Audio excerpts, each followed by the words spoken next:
एक साल में आप आने वाले 100 साल का राजा बन सकते हो अगर आज जो चैलेंज मैं आपको देने वाला हूँ उसे पूरा करने की हिम्मत आपके अंदर होगी। तो देखो, आज के इस वीडियो में मैं जो भी कुछ बताऊंगा ना तो आपने पहले कभी सुना होगा, ना ही मैंने खुद कहीं बताया होगा। ये बात सिर्फ और सिर्फ आपके और मेरे बीच की होगी और रहेगी, क्योंकि अभी मैं कुछ ऐसी बातें बताने वाला हूँ जिन्हें फॉलो करने के बाद आपके अगले 100 सालों की बंद किस्मत का ताला खुल जाएगा और आपका टूटा सपना भी आसमान छूने लगेगा। अगले एक साल को हम 365 दिन की तरह देखेंगे। एक साल बोलने में तो छोटा लगता है कि एक साल में कैसे हम अपने सपनों को पूरा कर सकते हैं, कैसे सब कुछ हासिल कर सकते हैं, लेकिन यही इसका उच्चारण अगर 365 दिन के साथ किया जाए तब समझ आता है कि हमारे पास एक नहीं बल्कि 365 नए मौके होंगे। तो सबसे पहली बात कि तुम्हारे पास यहाँ से 365 नए मौके हैं, वो मौके जो तुम्हें बदलने के लिए काफी हैं। याद रखना, अगले 365 दिन का फिलहाल एक टारगेट तो रखना ही है जो हर दिन का होना चाहिए कि तुम्हें किसी से कोई मतलब नहीं रखना है। इस मतलबी दुनिया में जो भी किसी के पीछे बेवजह भागा है ना, वही आखिर में रोया है। एक अंधा भी जिस दिन दुनिया को देखने के काबिल हो जाता है ना, सबसे पहले वो अपनी उसी छड़ी को फेंकता है जिसने हमेशा उसका साथ दिया। ये दुनिया इसी तरह की है, जिस पल में मतलब छूट जाएगा हर इंसान का तुमसे लगाव टूट जाएगा। इसलिए अगले 365 दिन कम से कम एक साल के लिए सेल्फिश होना सीख जाओ। कोई पार्टी करने बुलाए मत जाओ, आज मुफ्त का खिलाकर कल उसी को जताना और सुनाना आदत है इस दुनिया की। कोई अगर घूमने फिरने के लिए बुलाए तो मुंह पर मना कर दो। काम हजार है तुम्हारे पास, अपना नुकसान करके किसी और के मौज में शामिल होना बेशर्मी और बर्बादी की निशानी है। सेकंड पॉइंट में बताना चाहूंगा कि एक टारगेट रखना है कि हर सुबह एक बेहतर शुरुआत होनी चाहिए। हर दिन की जो सुबह होगी वो शानदार होनी चाहिए। अपने इस 365 दिन के चैलेंज में हर सुबह बवाल होगी। शुरू के कुछ दिन में तुम अपने हर दिन का यही गोल रखोगे। शुरू के कुछ दिन, जैसे कि मान लो हम कल से इस चैलेंज को शुरू करते हैं, तो कल से अगले 10-15 दिन हमारा टारगेट होगा कि हमें एक फ्रेश और स्ट्रॉन्ग मॉर्निंग को एक्सपीरियंस करना है। और मैं फिर बता रहा हूँ, ये पूरे साल की सबसे बेस्ट बात होगी। नंबर 3, खुद को हर दिन बस 1% इम्प्रूव करना है। शुरू के कुछ दिनों में जो अभी मैंने 2 नेचर बताए उसकी आदत तो हो जाएगी तुम्हें। ठीक उसके बाद बस एक काम करना है, हर दिन जब भी सुबह उठोगे या बिस्तर छोड़ोगे, बिस्तर के सामने एक बड़े से कार्डबोर्ड को चिपका कर रखना है जिस पर लिखा होना चाहिए I will change my self 1% today. इससे तुरंत तुम्हारे दिमाग को एक आइडिया जाएगा कि आज तुम्हें 1% बदलना है। साइकोलॉजी और साइंस दोनों ने इस फैक्ट को सर्टिफाई किया है कि अगर आदमी हर दिन खुद को सिर्फ 1% बदले तो भी वो अगले एक साल बाद आज के मुकाबले 38 गुना बेहतर हो जाएगा। 1% से मेरा क्या मतलब है? 1% से मेरा मतलब है कि मान लो अगर आपको 8 बजे सोकर उठने की आदत है तो अगले दिन सुबह आज से सिर्फ 2 मिनट पहले उठने की कोशिश करो। जी हाँ, अगर आप पानी कम पीते हो तो जितना पीते हो ना, अगले दिन उससे सिर्फ 50 मिलीलीटर ज्यादा पियो। अगर सिर्फ 1 घंटा पढ़ने बैठ सकते हो तो अगले दिन 1 घंटा 5 मिनट बैठने की कोशिश करो। देखो, आदतें ना तो एकदम से बनती हैं, ना ही एकदम से छूटती हैं, और यही इसकी खासियत है कि इंसान आसानी से बिगड़ता भी नहीं है और सुधरता भी नहीं है, लेकिन बिगड़ने के बाद सुधरना मुश्किल हो जाता है। ऐसे में अगले 365 दिन के लिए ये टारगेट सेट कर लो कि एटलीस्ट आपको 1% डेली बदलना है। फिर देखना बेहतर से बेहतरीन हो जाओगे।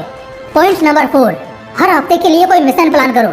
बिना मिशन के जिंदगी बोरिंग हो जाती है, लेकिन वहीं अगर कोई मिशन हो तो हर पल जीने की एक्साइटमेंट लगी रहती है। अब तक मूवीज में मिशंस को देखकर बहुत थ्रिल मिलता होगा, और उसी तरह का थ्रिल अब तुम रियल लाइफ में भी एक्सपीरियंस करोगे, लेकिन किसी मूवी के फिक्शनल कैरेक्टर से नहीं बल्कि रियल लाइफ के असली हीरो से, और वो तुम खुद होगे। 365 दिन में टोटल 52 हफ्ते होते हैं और हर हफ्ते का एक मिशन, मतलब 365 दिन के 52 मिशन। हर एक मिशन तुम्हारी लाइफ, तुम्हारे करियर, तुम्हारा सेटिस्फेक्शन, तुम्हारा स्पोर्ट्स या तुम्हारे किसी भी प्रायोरिटी की चीज से रिलेटेड होना चाहिए। मिशन कुछ इस तरह से हो सकते हैं, जैसे अगले एक हफ्ते के लिए मुझको फिजिक्स का ये कॉन्सेप्ट 100% क्लियर करना ही है। अगले एक हफ्ते के लिए मुझको एटलीस्ट अपना आधा किलो वजन कम करना है। अगले एक हफ्ते के लिए मुझे बाहर का कुछ भी ना खाते हुए सिर्फ और सिर्फ हेल्दी खाना है। अगला एक हफ्ता मेरा अपना एक हफ्ता होगा जिससे मैं अपने पूरे 1 महीने के लिए स्ट्रॉन्ग स्ट्रेटेजी बनाऊंगा, जिस वजह से इस पूरे एक हफ्ते में ना तो मुझे कहीं बाहर टाइम पास करने जाना है और ना ही किसी को अपने पर्सनल स्पेस में घुसने देना है। कुछ इस तरह से और भी शानदार मिशन आप तैयार कर लोगे जब पेन और पेपर के साथ उस मिशन को लिखने बैठोगे। लेकिन उस पेपर के कॉर्नर में लिख देना कि अगर ये मिशन फेल हुआ तो इसकी पनिशमेंट भी तुम्हें ही झेलनी होगी, जिसमें तुम कुछ भी लिख सकते हो, जैसे फोन या लैपटॉप अगले एक हफ्ते तक बंद, अपने पसंद की कोई भी डिश खाना बंद, या किसी से भी मिलना जुलना बंद। ऐसा बहुत कम लोग कर पाते हैं, तभी तो बहुत कम लोगों में इस लेवल का सेल्फ कंट्रोल देखा जाता है, और इसी वजह से वही लोग अपने अपने फील्ड के बाप बनते हैं, मजबूत खिलाड़ी कहलाते हैं। इन चीजों की प्रैक्टिस तुम्हारे अंदर सेल्फ डिसिप्लिन को पैदा करेगी, और एक बार ये आ गया ना तुम्हारे अंदर तो बस फिर समझ लेना अच्छे दिन शुरू हो गए। पॉइंट नंबर 5, आज का काम आज ही करना है। स्टूडेंट्स को मैं एक बात बोलना चाहता हूँ, ये जो महीने होते हैं ना जनवरी फरवरी के, ये पढ़ाई करने के लिए नहीं, रिवाइज करने के लिए होते हैं। तुमने पूरा साल क्या किया? सिर्फ काम को टालते रहे। आज जो पढ़ना था वो महीनों तक यूं ही पढ़ा रहा। यही फर्क होता है एक एवरेज स्टूडेंट और एक टॉपर में। एवरेज स्टूडेंट जब पढ़ना चालू करता है ना, तब तक एक टॉपर 3 बार तक अपनी किताब खत्म कर चुका होता है और अब वो रिवाइज करने बैठा होता है। ज्यादातर स्टूडेंट्स जो स्कूल जाते हैं और खासकर जो कॉलेज जाते हैं, ये साल के 10 महीने तो कुछ नहीं करेंगे और जनवरी में एकदम से जब रातों की नींद उड़ेगी तो बस पास होने लायक पढ़ना शुरू कर देंगे, जिससे कम से कम पास हो जाए बस। यही तो दिक्कत है दोस्त। आज का काम अगर आज ही कर लेते हो तो कभी जिंदगी में तुम्हें कोई परेशानी नहीं होगी, कोई तकलीफ नहीं होगी। ये लाइन तो सुनी होगी ना कि हर बंदा अपनी परेशानी की वजह खुद ही बनता है, और इसकी सबसे बड़ी वजह है कि वो बंदा अपना आज का काम आज नहीं करता। तुम उसे छोटा मानकर स्किप करते हो, लेकिन ये क्यों भूल जाते हो कि कल का भी दिन है और कल भी एक अलग काम होगा। तो अगर आज का काम कल करोगे तो फिर कल का काम कब करोगे? लेकिन क्या सच में कोई आज का काम भी कल तक कर लेता है क्या? नहीं, आदमी आज का काम उस काम की आखिरी डेट में करता है, और इसीलिए लोग डिप्रेस्ड होते हैं और फेल हो जाते हैं। यहाँ से एक और पक्की कोशिश करनी है कि अगले 365 दिन के इस पूरे अभ्यास में हर दिन अपना काम उसी दिन को कर लेना है। सिर्फ ये करना तुम्हें बहुत लोगों से बहुत आगे पहुँचा देगा। पॉइंट नंबर 6, नेगेटिविटी को अपनी जिंदगी से इरेज करना सीखो। कोशिश करें कि किसी के बारे में बुरा ना बोलें।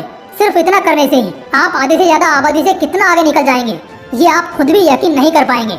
दुनिया नेगेटिविटी और टॉक्सिसिटी को नापसंद करने का दिखावा करती है, लेकिन सारा हकीकत तो ये है कि वो खुद ही में टॉक्सिक है, नेगेटिव है।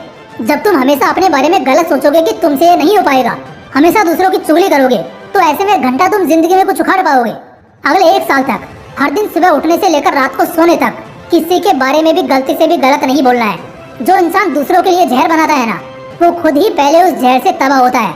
सिंपल सा फंडा समझ लो दोस्त, किसी के बारे में कुछ भी उल्टा सीधा बोलना या नेगेटिव बोलना छोड़ दो, फिर जितने तुम्हारे अच्छे रास्ते होंगे ना, वो खुलना शुरू हो जाएंगे। तुम तरक्की पर तरक्की करना शुरू कर दोगे और कभी भी फ्रस्ट्रेटेड मूड के साथ खुद को नहीं झेलोगे। दोस्तों, अगले 1 साल की बात है। हाँ जी, बस 1 साल। 1 साल के लिए खुद को भट्टी में झोंक दो अगले 100 साल का राजा बनने के लिए। जबरदस्त कहानी उसी की बनती है जो जबरदस्त संघर्ष को रचता है। अगर 1 साल की कुर्बानी से 100 साल की बादशाहत मिलती है तो दोस्त, ये कुर्बानी जचती है। 1 साल बस। इन पॉइंट्स में वो राज है, वो दम है जो तुम्हें फर्श से अर्श तक सीधा पहुंचाएंगे। और हाँ, अगर आप शुरू में 365 डेज का चैलेंज नहीं ले सकते तो आप 21 डेज, 90 डेज या 180 डेज का